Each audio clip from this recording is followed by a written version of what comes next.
Pemerintah kini sudah banyak memberikan pelonggaran di tengah menurunnya kasus COVID-19 di Indonesia, sehingga aktivitas masyarakat dapat dikatakan sudah kembali seperti normal.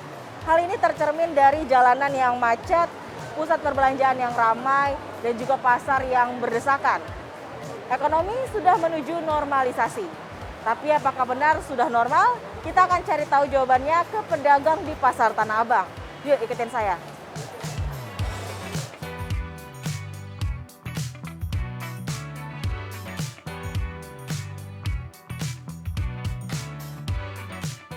Gimana kondisi penjualan pas sudah dilonggarkan gitu ya peraturan PPKM dan yang lain-lainnya oleh pemerintah?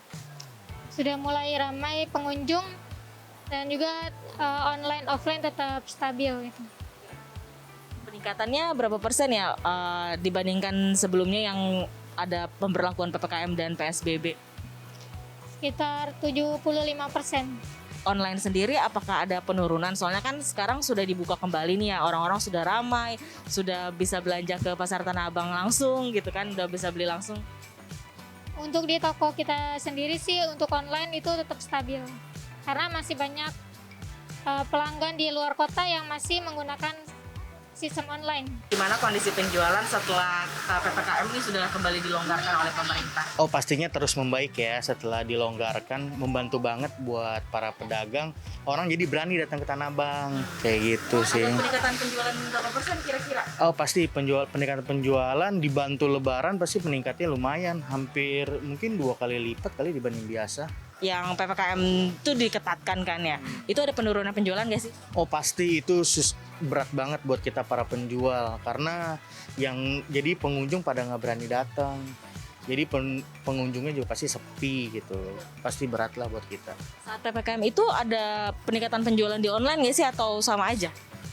Kalau di online kita tetap bukannya stabil ngikutin. Kalau PPKM diperketat juga mereka juga bingung, mereka nggak belanja gitu. Kalau PPKM dilonggarkan ya pasti ada peningkatan terus gitu, berbanding lurus lah.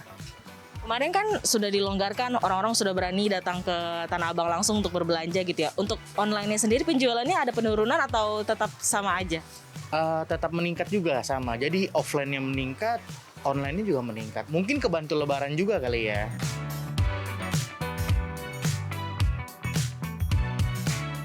Sektor jasa menjadi yang paling tertekan ketika adanya pemberlakuan pembatasan kegiatan masyarakat oleh pemerintah.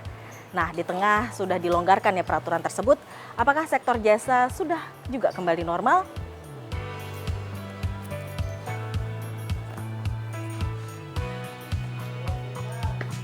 Udah sejak kapan mulai rame lagi kayak normal lagi gitu? Dari pandemi yang kedua aja. Oke, tahun ini gitu ya? Tahun ini.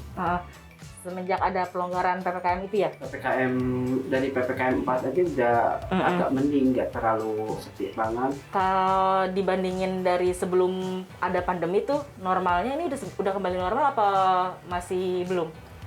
Belum begitu normal banget. Ada layanan kayak pijet juga nggak sih? Ada. Itu salah satu strategi ya buat menarik pelanggan gitu? Iya, kalau itu memang harus diutamakan gitu. Kalau untuk pelayanan itu selain dari pijat juga dari itu bisa totok majalah kayak gitu. Peningkatan pelanggan yang datang gitu mungkin ada Tahun ini apa yang tahun ini? tahun ini? Kalau yang tahun ini kurang lebih sekitar 80% lah. Udah mulai normal. Pandemi COVID-19 telah merubah gaya hidup masyarakat. Meskipun kini mobilitas masyarakat sudah mulai kembali ke normal, namun nyatanya pengiriman secara online tetap diminati dan dilakukan oleh masyarakat.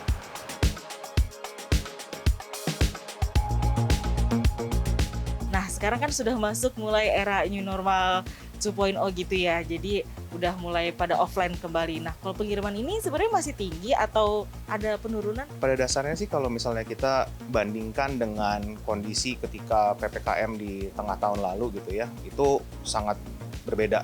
Karena memang situasi pada saat itu kan memang pembatasannya banyak, sehingga akhirnya kita bisa melihat adanya lonjakan yang cukup tinggi. Tapi itu sangat terjadi temporer.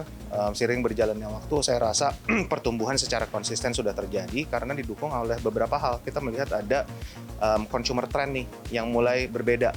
shifting dari offline ke online. Yang tadinya mungkin konsumen itu melakukan pembelanjaan besar di offline, ini kita melihat mulai ada shifting ke online. Namun ini bukan artinya menurunkan visitor di offline, karena kita ngelihat bahwa offline juga makin rame nih. Kenapa? Tapi bukan untuk pembelanjaan, tapi sepertinya untuk leisure. Tapi pertumbuhan itu secara konsisten terjadi. Jika dibandingkan dengan Ramadan tahun lalu, malah kita melihat ada peningkatan sebesar 20%. Itu meyakinkan kami lagi bahwa habit baru tuh telah terbentuk. Pengiriman makanan dalam kota dan juga pengiriman makanan antar kota itu sudah menjadi new habit sekarang. Untuk bertumbuh di depan adalah untuk mengembangkan pasar-pasar baru ini. Jadi membuka pasar Sumatera, Kalimantan, Sulawesi, berusaha untuk menjawab apa yang para UMKM butuhkan. Pelonggaran mobilitas masyarakat memang diyakini dapat menggerakkan roda konsumsi. Hal inilah yang membuat pemerintah optimistis terhadap prospek pertumbuhan ekonomi Indonesia di tahun 2022. Namun perlu diingat hal ini harus diiringi dengan kewaspadaan dan juga penerapan protokol kesehatan yang ketat. Dari Jakarta, Tim Liputan, CNBC Indonesia.